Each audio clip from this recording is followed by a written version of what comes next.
Assalamualaikum warahmatullahi wabarakatuh. Kaifa halukum ya ikhwani? Alhamdulillah inni bil khair. Sabahukum sa'id. Izayya. Alhamdulillah, alhamdulillahilladzi khalaqa lakum ma fil ardi jami'an tsumma istawa ila as-sama'i fasawwahunna sab'a samawati wa huwa bikulli syai'in 'alim. Allahumma shalli ala sayyidina Muhammad wa ala ali sayyidina Muhammad. Alhamdulillah di pagi yang begitu sejuk, ya kan? Begitu adem, kita masih diberi kesempatan menghirup udara yang begitu nikmat, ya, dan bahkan kita diberi kesempatan untuk belajar. Ini suatu kenikmatan yang tiada tara.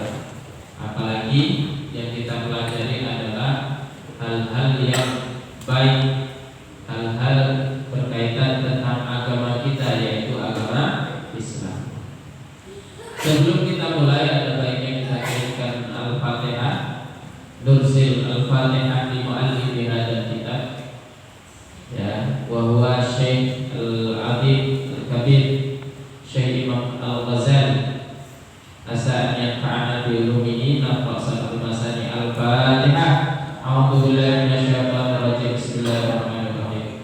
Alhamdulillahirabbil alamin arrahmanir rahim maliki yaumiddin. Iyyaka na'budu wa iyyaka nasta'in. Ihdinas siratal mustaqim. Shiratal ladzina an'amta 'alaihim ghairil maghdubi 'alaihim waladdallin. Amin ya rabbal alamin.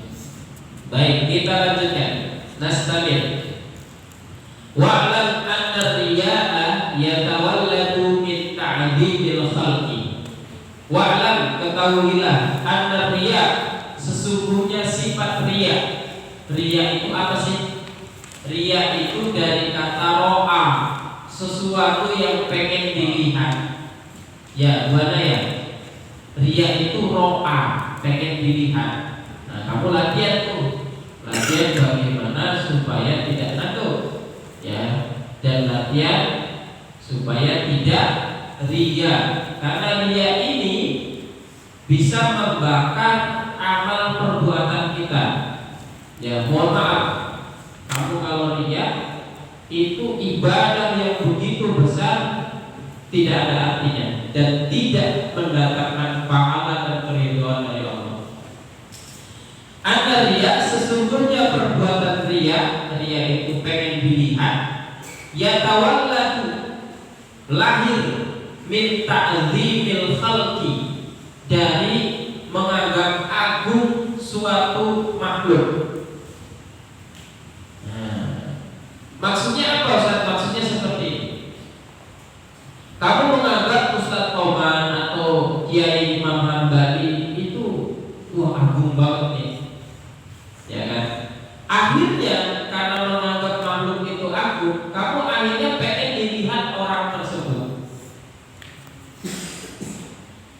Ketika menganggap orang yang lain itu agung besar, akhirnya melihat melahirkan sifat riya, pengen dilihat oleh orang itu. Biasanya riya timbul dari kamu menganggap ada Ustaz Oman, ya kan, guru saya,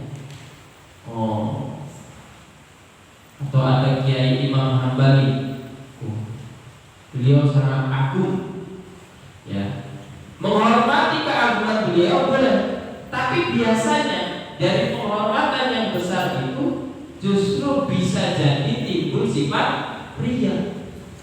Paham ya? Ada Ustaz Oman, ada Ustaz, ada Kiai Imam.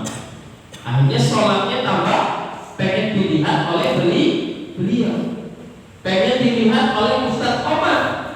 Na'udzubillah summa na'udzubillah.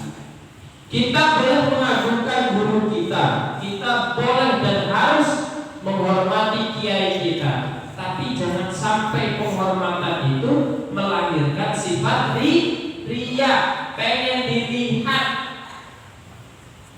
Sekali lagi Ustaz, Ustaz bilang pengen dilihat, naudzubillah summa naudzubillah. Paham buana ya?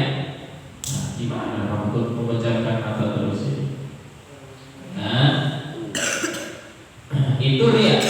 Jadi kata Imam Al-Ghazali, riya dilahirkan dari menganggap agung suatu makhluk. Wa ilajuhu, dan obatnya antarahum, melihat mereka musakharina, orang-orang yang tunduk tahtal qudrati, di bawah kekuasaan. Di bawah kekuasaan siapa? Di bawah kekuasaan Allah.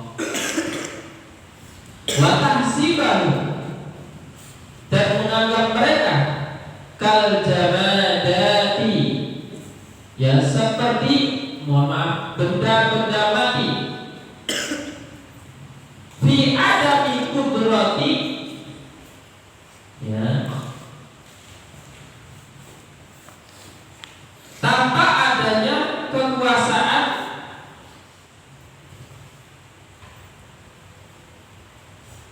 isalir rahati wal masyaqqati walitakhalusa min mura'atihim, dan tidak mendatangkan ketentraman, penderitaan, supaya kita terlepas dari berbuat riya pada mereka. Ya.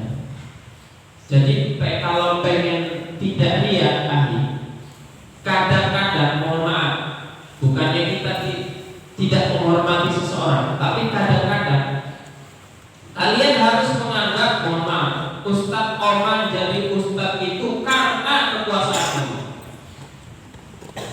ya kan?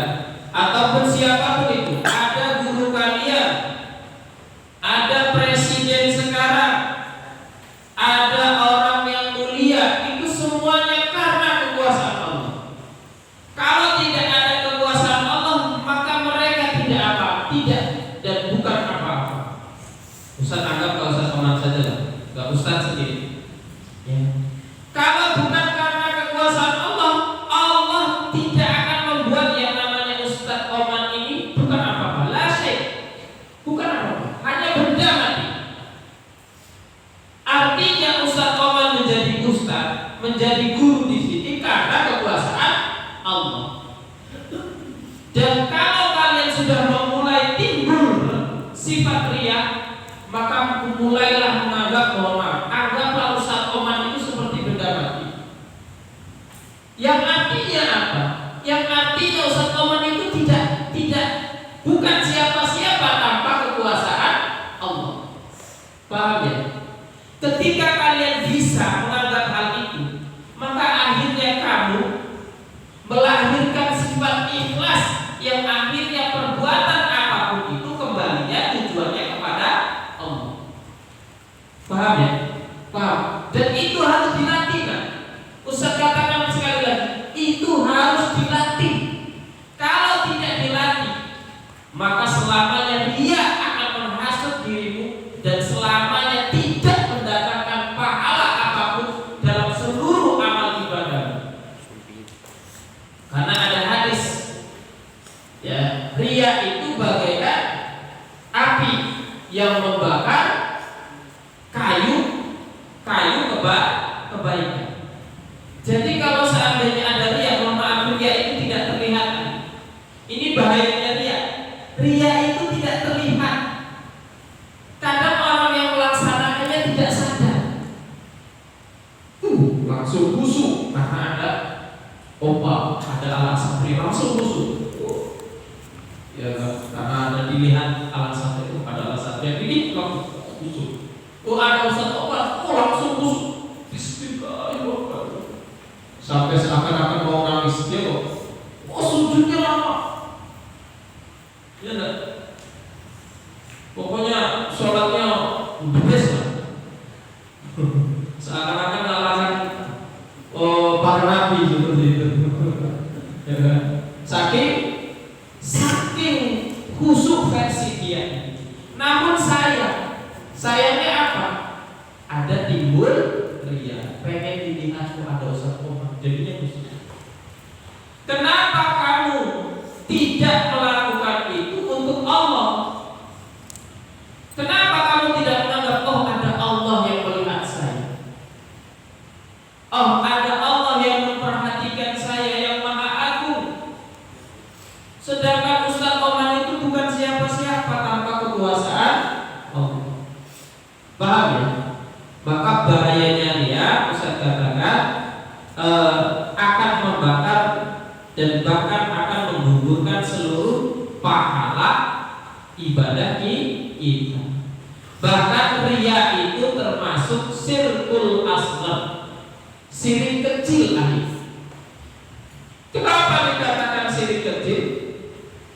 Karena harusnya kamu beribadah kepada Allah, tapi kenapa kamu ibadah kok pengen dilihat makhluk?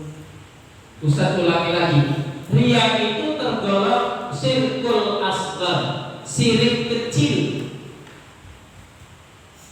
Karena apa? Kamu karena ibadah, kamu seyogianya pengen dilihat makhluk, bukan pengen dilihat oleh Allah. Allah cemburu. Allah cemburu. Ini harusnya ibadah kepadaku, ibadah ini untukku. Tapi kenapa ibadah orang ini dia bertujuan untuk, mohon maaf, ya kan, berkerudung merah, apalagi lebih bahaya lagi, ya, sholat hanya untuk berkerudung merah. Naudzubillah. Kemudian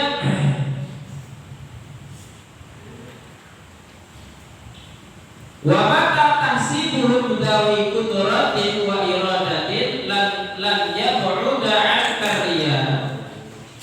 Selama kamu menganggap mereka dawi qudrah, memiliki kekuasaan dan kehendak, lan yab'uda 'an karya, maka sifat ria tidak akan menjauhi dari itu tadi. Kalau kamu menganggap Ustaz Komar ini, Ustaz Komar ini Ustaz di Arunapa yang menganggap Ustaz Komar ini keren lah apa, naudzubillah, ya, akhirnya menjadikan kamu ria, menjadikan kamu ria. Maka oleh karena itu silakan dijauhi. Ayuhal waladu, wahai anakku, wal baqi min masailika ba'duha masturun fi musannafati fatluhu thamma wa kitabuhu ba'daha haram. Wahai anakku, kelanjutan dari permasalahan-permasalahanmu sebagiannya tertulis dalam kitab-kitab karanganku, kata Imam Al-Ghazali. Maka carilah kisah fatluhu dan menuliskan sebagian jawaban dari permasalahan yang lain itu, dan menuliskan sebagian kitabatu ba'diha haram, dan menuliskan sebagian dari permasalahanmu itu haram atau tidak boleh. Artinya kalau kalian pengen mempelajari lebih dalam lagi, kata Imam Ghazali, silahkan pelajari kitab-kitab yang lain. Kitab-kitab karangan Imam Ghazali yang lain apa? Kitab Ihya Ulumuddin, itu yang masyhur. Kitab apa lagi? Ayo, ya. Imam Al-Ghazali banyak menulis kitab-kitab tentang nasihat-nasihat kepada orang soleh. Maka silakan kalau pengen memperdalam lagi, mencari permasalahan-permasalahan hidup, bisa salah satunya mempelajari kitab Ihya Ulumuddin. Baik, kesimpulan daripada kesempatan yang berbahagia ini, Ustaz menasihati usikum wa iyaya nafsi, hindari sifat ria. Mohon maaf, Abi, mempelajari sifat atau akhlak itu tidak hanya sehari dua hari. bahkan selamanya. Ustadz sendiri masih belajar, maka jangan sampai kalian tidak belajar untuk berakhlak mulia. Karena akhlak mulia itu kadang bisa dilakukan sekali, belum tentu dilakukan 2 kali, belum tentu bisa dilakukan 3 kali. Sekarang masih muda bisa, ya mungkin karena tuntutan. Ya dah, tuntutannya kalian masih santri. Pas keluar hilang semua sifat itu. Naudzubillah. Maka dilatih mumpung di pesantren, dilatih sifat-sifat yang baik. Salah satunya yaitu tidak ria, menjauhi ria. Paham ya? Ustaz katakan sekali lagi yang terakhir, ria ini bisa menggugurkan pahala ibadah. Ria ini juga syirik kecil yang bisa membuat Allah cemburu. Baik, ini saja yang bisa Ustaz sampaikan, kurang lebihnya mohon maaf. Wabil akhir, Allahu a'lam bishawab. Wassalamualaikum warahmatullahi wabarakatuh.